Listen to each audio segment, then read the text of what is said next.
This one. Whichever one.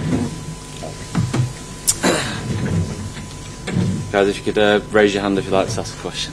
Oh, Vinny. Şampiyonlar Ligi takımının kadronuzda var. O konu hakkında ne söylersiniz? Evet, böyle bir durum yaşandı. Geçen maçta Crystal Palace'a karşı. Bugün sahada kendini denedi ama antrenmanı tamamlayamadı. O yüzden onu burada oynatmayacağız. Ne olursa olsun, bir önceki maçı kaybetsek de kazansak da berabere kalsak da fark etmez. Eğer ki kupalar kazanmak istiyorsanız, Liverpool formasını giymek istiyorsanız her maçta sahaya her şeyi yansıtmanız gerekiyor. Bunu oynayabileceğiniz en iyi futbolu oynayarak yansıtmanız gerekiyor. Özellikle de Palace maçında daha önceki 3 Crystal Palace'a oynadığımız 3 maça kıyasla çok daha fazla şans bulduk. Ama tabii ki onlara verdiğimiz fırsatların sayısı da çok fazlaydı. Tabii ki daha iyi yapacağımız birkaç alan var. Daha iyiye gideceğimiz bazı alanlar var. Onları da oyuncularla paylaşıyorum. I wasn't aware of it. He told me that in 170 games that I'm managing now, most that we came 1-0 up or 2-0 up, that we won those games. What's the reason behind it? Yeah, the reason is always quite simple. I've been really fortunate to manage two very good clubs, two very good teams that are always playing in the top end of the table.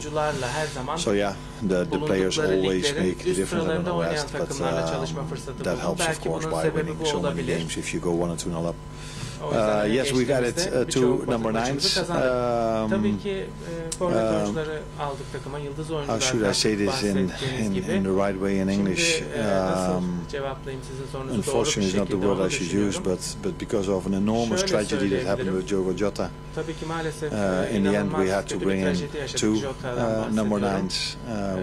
We always thought we were going to replace Darwin Nunez with one number 9, but in the end we had to replace, not replace, not a good word, so I'm sorry if I don't use the right words, but we had to bring in two number 9s, and we're always looking for very good players, but it was always clear to us that from the start we wanted to bring in these two if we needed to. Aslında istediğimiz 2 oyuncu onlardı ve takıma onları kattık. Now we don't play football to have possession. We play football to create chances and to score goals. And in most games we've played since I'm here, and I think that's the situation as long as Liverpool exists. They have more ball possession than the other team. And sometimes the other team doesn't bother. They are completely fine with the fact that we have more ball possession than them because they just defend really strong. And in modern football, it's more and more complicated because all teams are managed so well, are so fit. It's getting harder and harder to play through, and that's why we decided also to bring in good attackers, good players that can play in a front four, that can help us unlocking those low blocks, but that's never easy, not for us, not for any team in the world.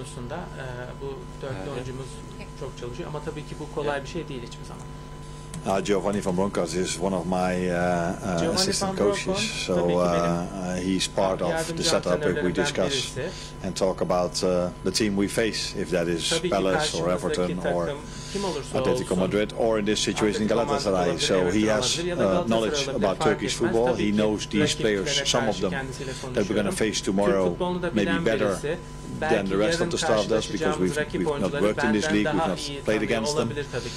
But in modern football there are so many videos, you can watch so many games that every manager, even if you haven't worked here, know a lot about the other team. So yes, we've used Gio, as we've used the other assistant coaches as well, and that was a very special evening for him. They won the Super Cup, if I'm correct, in that evening. So special. He's known for winning a lot of trophies, Gio, in Holland, and he did this here as well.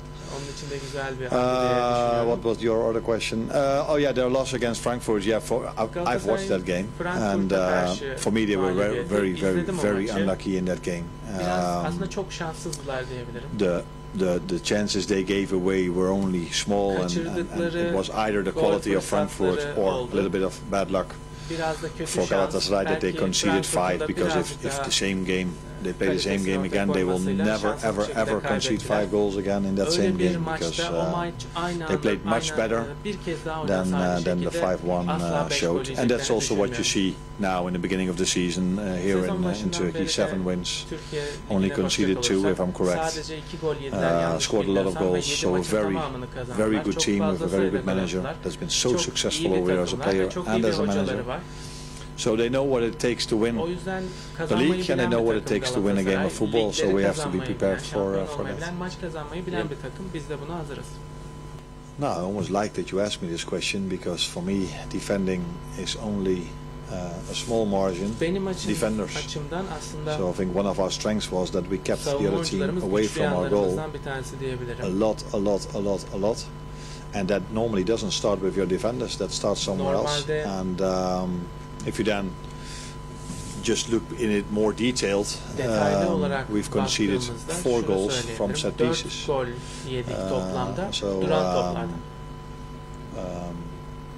So yeah, we've changed our fullbacks, we've changed a bit more than only our fullbacks. And, the goals we've conceded, I should look back at it in detail, but the first thing that comes to my mind is not that the fullbacks are our problem.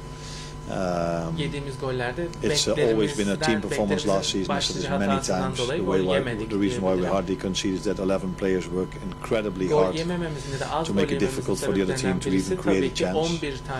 And that's what we've done this season many times as well. But you can work as hard as you want, but a set piece is almost a different game inside the game. And that was, by the way, that would have been maybe even a better question. That was one of our main strengths last season, that we hardly conceded from set pieces. So we have to go back to that. We haven't changed our setup, we haven't changed anything. So we have to prove in the upcoming weeks and months that we were maybe a bit unlucky in conceding some set pieces. Because that can happen in 5 or 6 games, difficult to see it for the long term. But it's something we definitely have to improve, because I also see teams in the Premier League that win games by set pieces, and we lose games because of set pieces.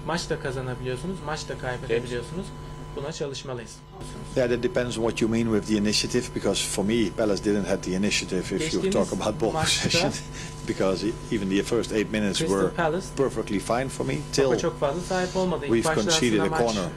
Where you can debate, by the way, if it was a corner, yes or no. So you have to answer to the fact why I got a yellow. And then we conceded a corner, and then they've created... We've conceded too much chances, but it wasn't because they had the initiative. It was because they counter-attacked us a few times really well. And we lost the ball in positions where we shouldn't lost it. So we have to do much better than this. I'm not sitting here telling you we played a good first half. I'm not telling you that having initiative in a game is something that is worth a lot. No, if you have initiative, that should lead to chances. It should definitely not lead to conceding chances.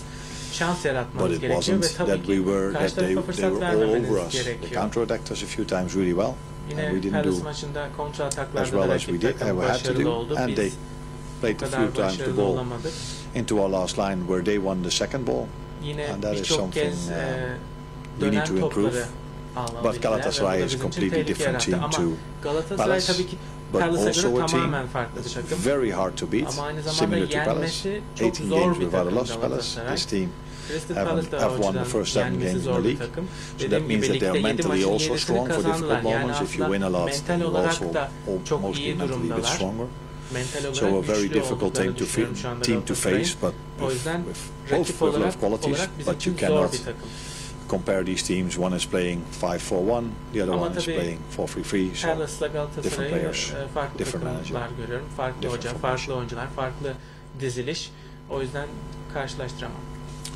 No, I think you already gave the answer. We've shown that we are a team that can defend set pieces really well. But more and more in football, you see it becomes more and more a set piece game. And I know that set pieces are a part of football, but I watched Brentford Man United on the way up to to Palace, and I saw, I think, 25 minutes of that game, and I think it was 20 minutes long throw-in, set piece, long throw-in, set piece, corner kick, goal kick. Goal kick, not set piece, by the way. So this is the style of football you see more and more, in my opinion, mainly in the Premier League, because, and there's a reason for me why it's even more done in the Premier League than other leagues, because in the Premier League you can do much more. You can attack a goalkeeper, for example. You can even touch him, and that is not even a foul. This is something everybody likes about the Premier League, but in Europe this is definitely a bit different. But we knew that Galatasaray is also strong in set pieces, but I can tell you that we've been a force in set pieces last season. We won our last Champions League game because of a set piece. We scored a 3-2 with Virgil. We were very close to scoring one against Palace. So yeah, every team you face at the moment, you have to be so well prepared when it comes to set pieces. So back in the days when I was still playing, we only talked about football, and there was not even a set piece coach, let alone there was a set piece meeting. Nowadays set piece meetings take just as long as the tactical meeting or the preparation for the game.